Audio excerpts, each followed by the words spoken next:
All right, welcome to another happy hour with Josh. It's been a little while, so thank you for those of you that have joined me in the past. Welcome for any newcomers.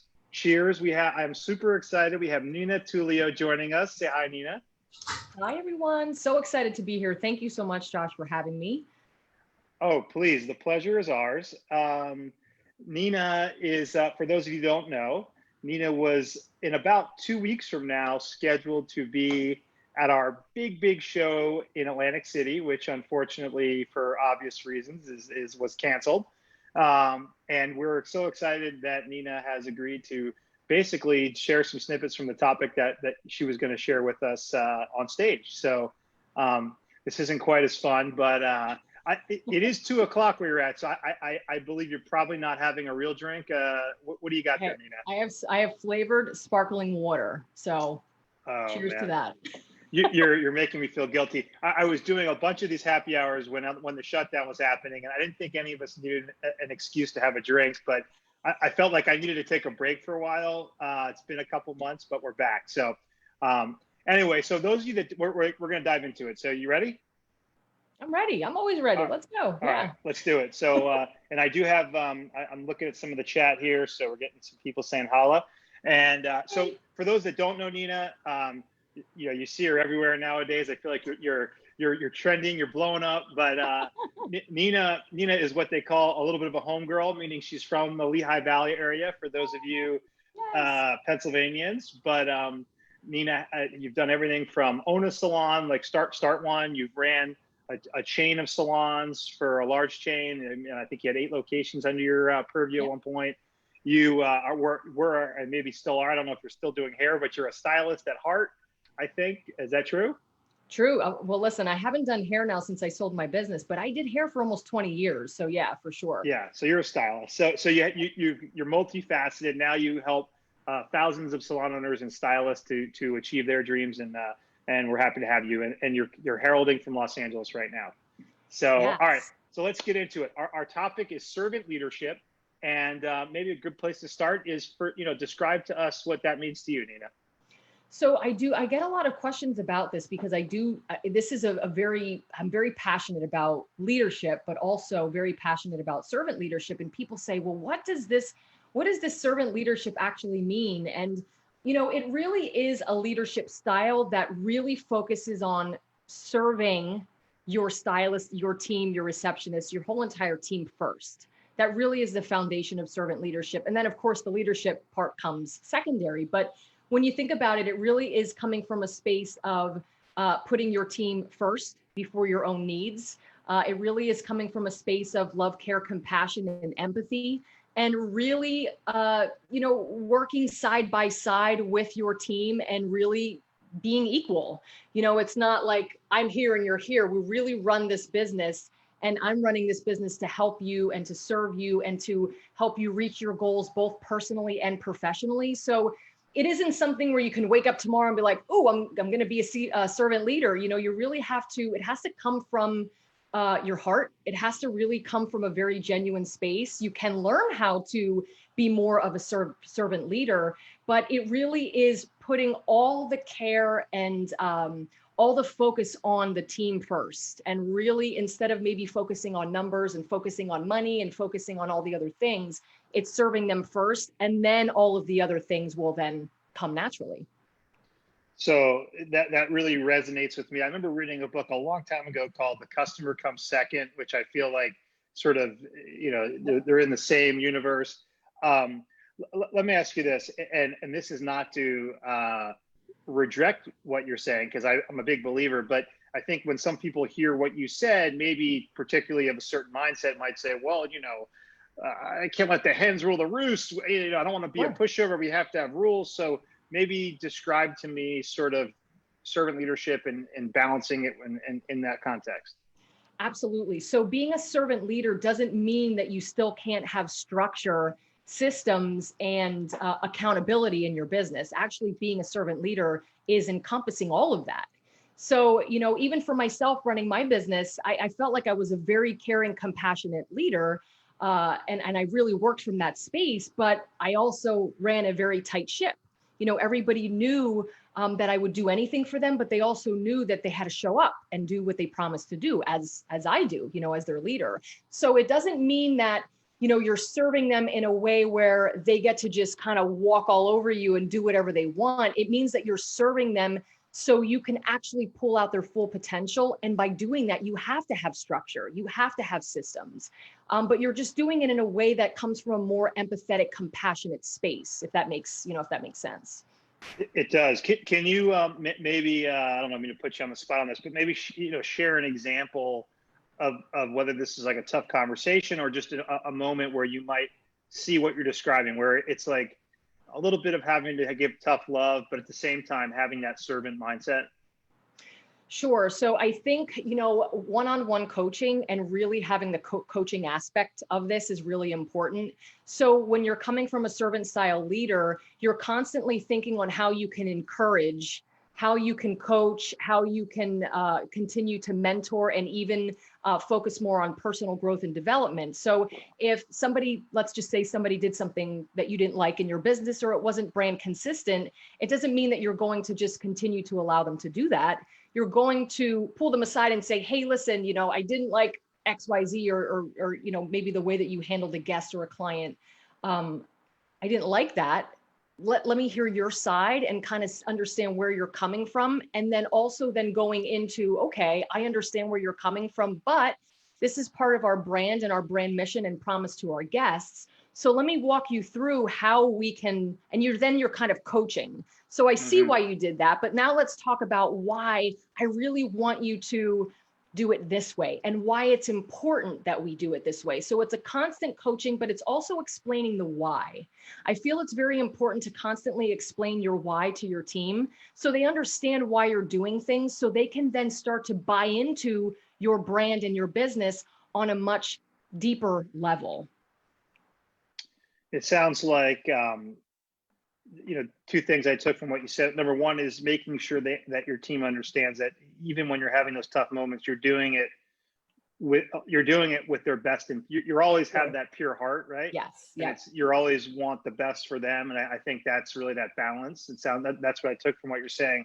The other thing I took from that last part you mentioned about the why is that as a great leader that wants to have a really tight-knit team, on making sure that everyone understands and buys into the why, which is probably a big aspect of that servant leadership, it sounds like. Absolutely. Yeah, 1000%. And I think it goes beyond words. I think a real big part of being a servant leader is leading by example. And that's just leadership in general, but leading in a way where you are constantly including yourself in what's going on in the team, within the culture and within the business. And you're really seeing yourself as an equal. I would never ask anybody to do anything that I would never do. And by the way, let me show you how we can do it, instead of just kind of saying, you do that, I'll do this. Let me show you how we can do it together. Right.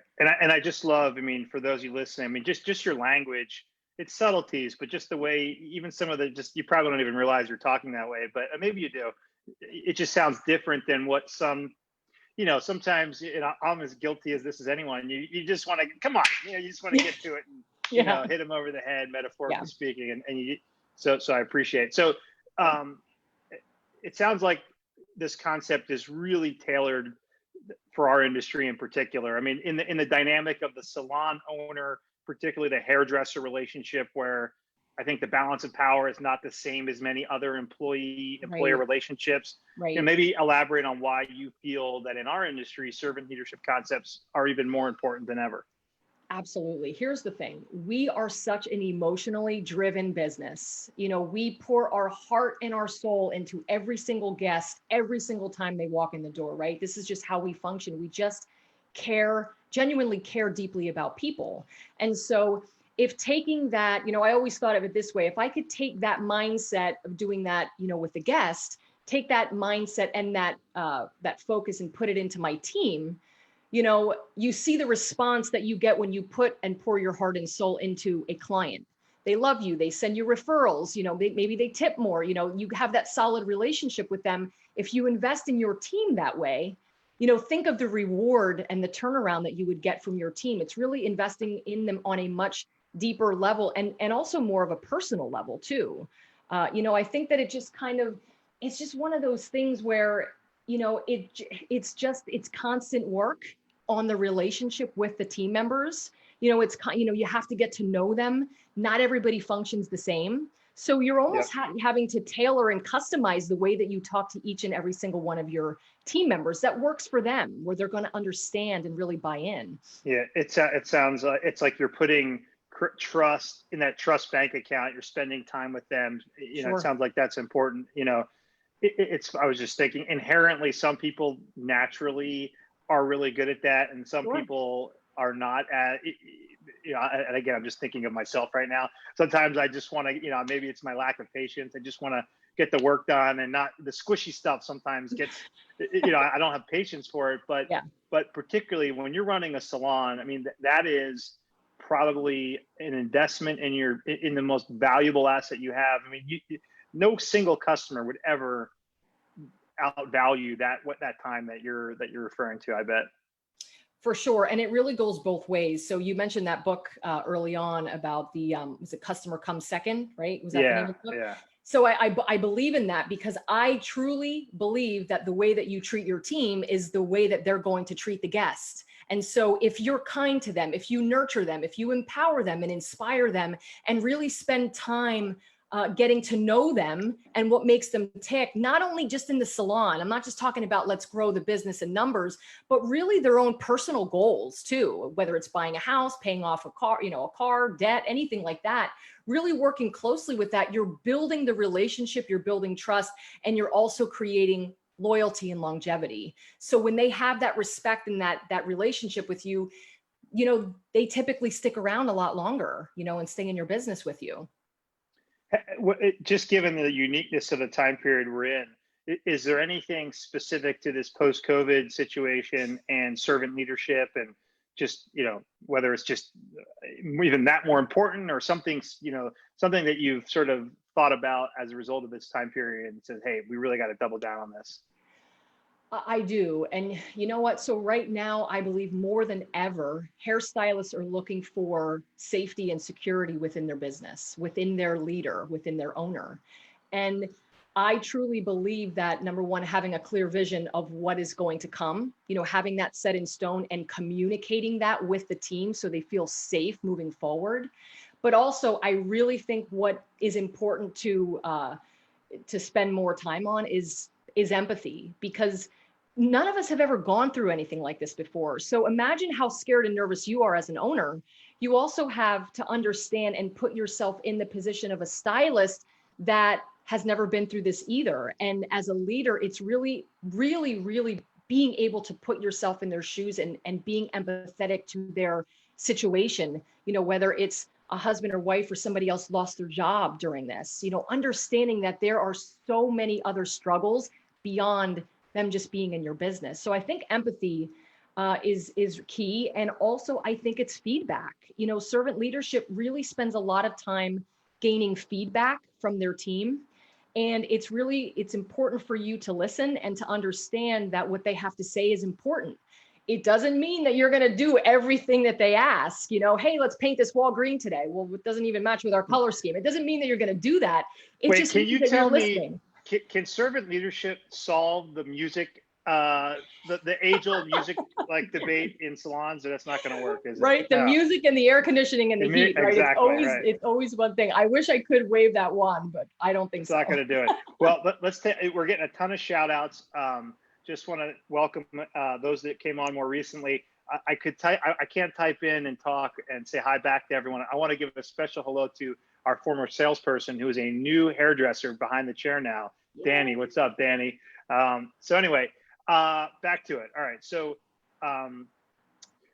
maybe I always learn by example. When you go to Harvard Business School, they're big into case studies. So for me, I like to hear case studies. So when you talk about servant leadership in all the salons or owners you've worked with, do you have an example of like where you could just pick a moment where you say, look, this is exactly how it works, where you just knock it out of the park? I mean, just something to highlight the importance and value of it.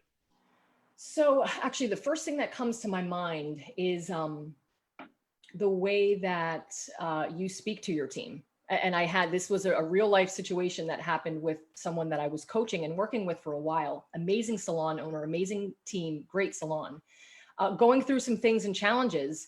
And what she really realized was the way that she was talking to her team was so direct and almost very boss-like, like dictatorship kind of, and she didn't even realize that she was doing it. And I know that that's not her. And when we kind of got to it and talked about the tone and how important that is and how important it is to come from that place of being a servant, I said, if somebody were to talk to you like that, how would that make you feel? That's not really a way of serving other people. That's more of a way of being a boss. And we're not looking to be a boss. We're looking to be a leader. We're looking to be a servant leader. And she's like, my mind just exploded because she said, I didn't even realize that I was doing it. And I wasn't getting the response that I was looking for because I was telling people how to do things instead of showing them how.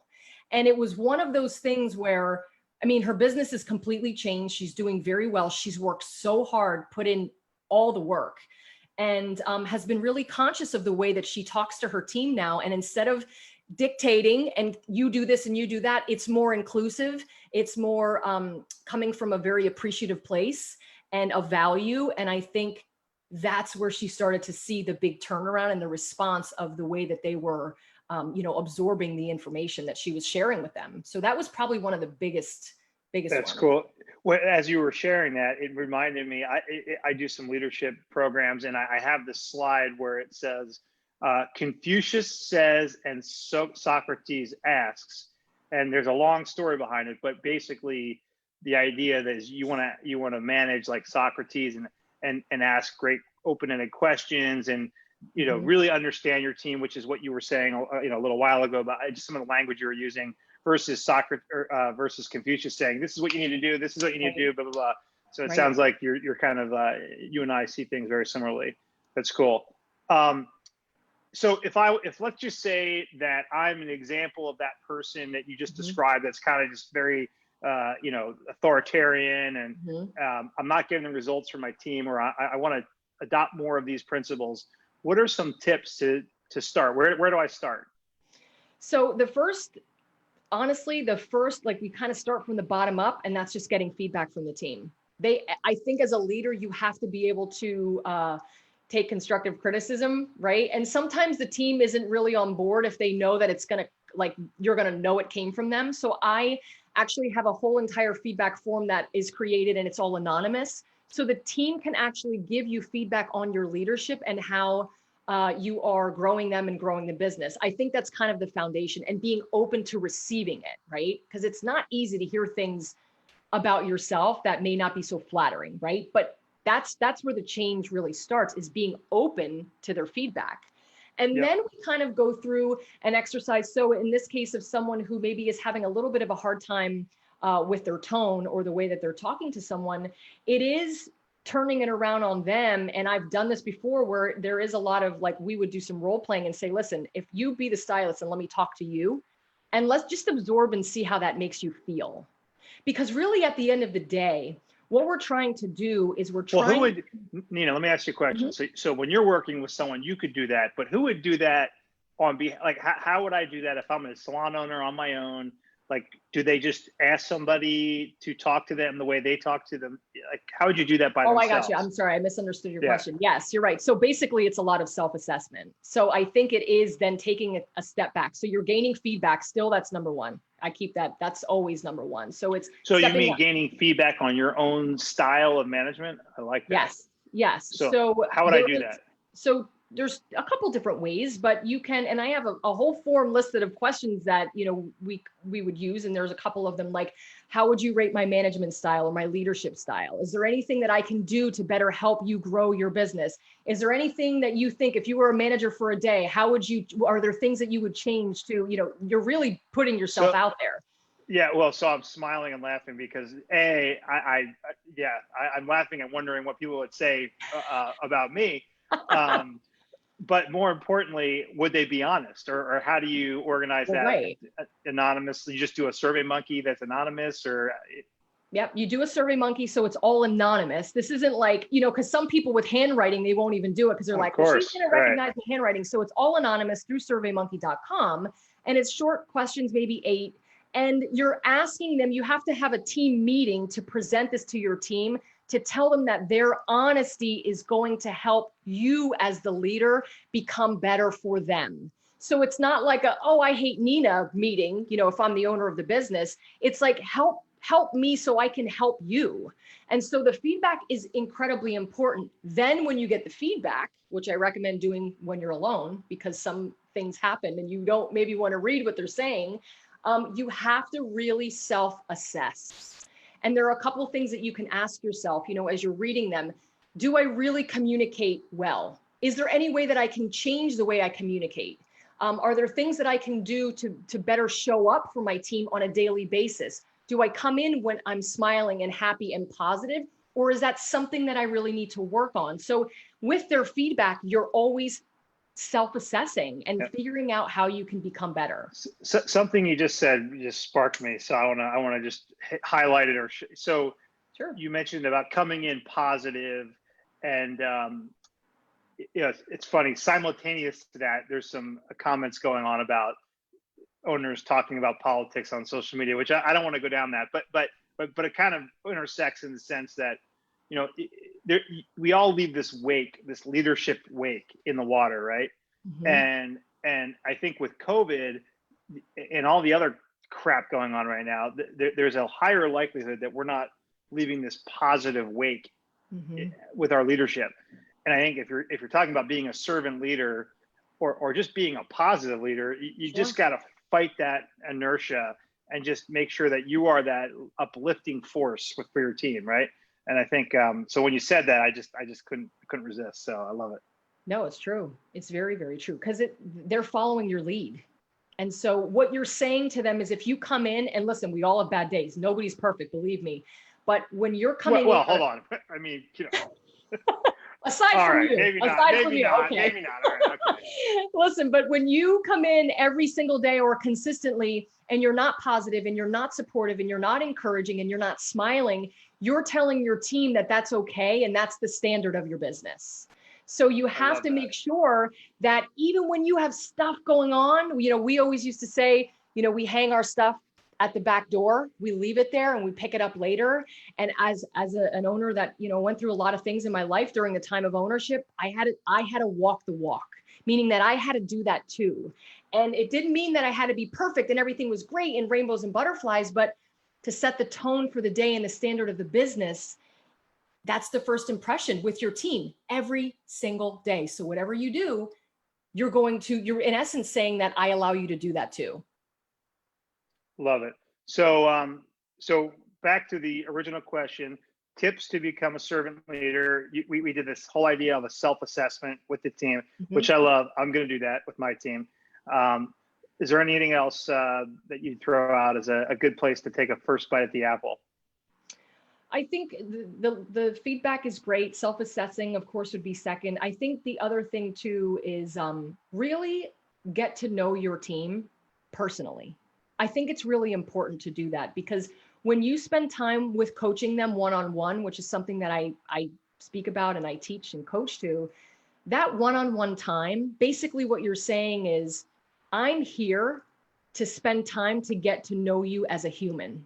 And that is huge when we talk about servant leadership. It's true self-care for other humans in your business, not about the numbers, not how the great they do a haircut and a balayage, but as humans.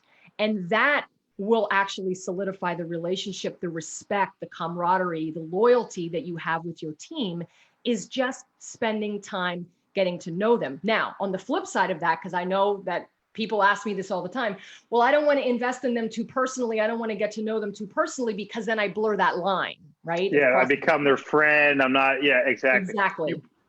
So tell us, you said something earlier about that, and I was thinking about that because that's actually a very common thing. The salon stylist becomes an owner, particularly when they're new and they start with their peers and maybe peers become their, you know, employees technically. So tell me more about that. How do you walk that line? You have to have boundaries. I mean, we have to truly understand that as I am a servant leader and I'm serving you, I still have boundaries within my business. I still have boundaries within the relationship, meaning we're not going to go out and go to the club and dance it up all night long and then go back, to the salon the next day. And then we're going to have this relationship of just work. It's really hard to do that. Some people can, and it works out okay, but it really is walking that fine line of, I'm here to serve you. I'm here to help you grow. I'm here to bring out your fullest potential. And I'm ready to do whatever I can do to help you, but you've got to meet me halfway. There also is, I talk about the perfect marriage between a hairstylist and an owner. It isn't just the owner showing up and doing all the things. It is the hairstylist coming in and showing up and doing their part as well. And if you can find that 50-50, and then you're continuing to serve them and nurture them along the way, it's really a win-win situation, but you've got to have boundaries for yourself. So you just, this is a bit of a different direction, but you just said something.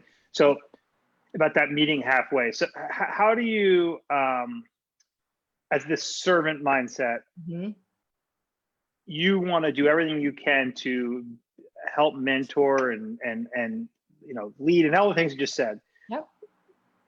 Yet I just know from talking to a lot of saloners, there's a frustration of just when you just find somebody that's just like, sure, you have to give up on them. Like, so how do you make that pivot? How do you know when to make the pivot? Talk to us. So that it is really tough. You guys have to understand too, that I live this because I was a commissioned salon owner for 11 years. So I get it. I can tell you that probably all the things that you went through and are feeling, I have gone through too. And so it is really tough to make that call. But what I like to say is, if everyone understands, if they're trained and onboarded properly and they know what, everything is clear, handbook, job description, they know exactly you're coaching them and you're spending time with them. The servant leadership doesn't ever stop. It stops when they stop showing up and reciprocating. So if you have someone that's doing really well and they're taking action, they're assertive, they're taking initiative, they're going out and they're looking for business and they're doing great behind the chair, customer service, everything is on point. And then all of a sudden they start to kind of fall off the wagon a little bit. Honestly, my first thing is to have a one-on-one coaching and saying, what's going on at home? What's going on at home that's causing you to react this way? Because 3 months ago you were killing it. So now we talk about what's going on at home, right? That's personal, but it runs parallel. Home and business, they're parallel. They run side by side. So now it's kind of like, okay, let's take it back. What's going on at home? Let's talk about how it's affecting the business. And then what I recommend doing, this is very important, is putting that stylist on a 90-day action plan. And this is what I teach. I have sheets about this. When you put them on the action plan, you get them focused back on the goals, personal and business goals, because somehow they lost their way. It happens. The 90-day action plan gives you the time frame to say, this is what we're doing. This is what we're going to do together. You write out all of your goals. You write down what your action is going to be. I'm going to help you. And then every week and month, you sit with them 15 minutes a week, an hour a month. You sit with them, you see their progress. And if they're progressing, even if it's by this much, there's hope, right? Because it doesn't mean that they have to do everything perfect. We just want to see progress. If they're not after that 90 days, then it just may not be a fit. And that's okay.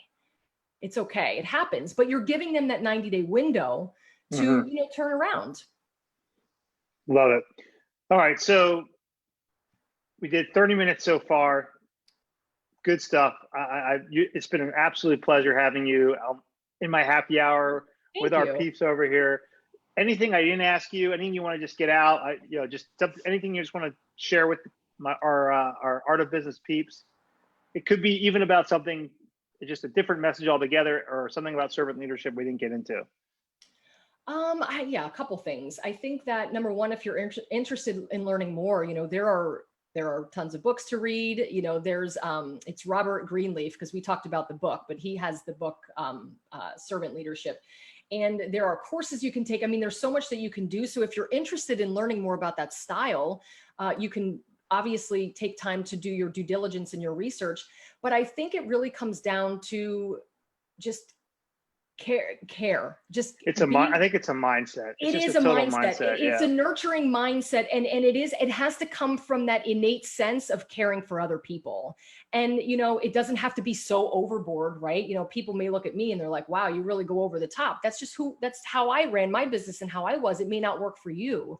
But do your research, because I really know, and I've seen results, that when you put your time and energy into investing into your team, the results, the money, the growth, all of that stuff comes because you're building that solid foundation of the relationship with them, and you're creating those core values and ethics in your business, and they believe it because you believe it and you're working on it with them. I do want to say one thing though. First of all, I want to say hey to all of my PA peeps, because I know that some of them were going to join today, and New Jersey also. Alexi was on, and he's a big fan. I saw Alexi, yes, he's my friend. He was like the first person on, from Architect. Yes.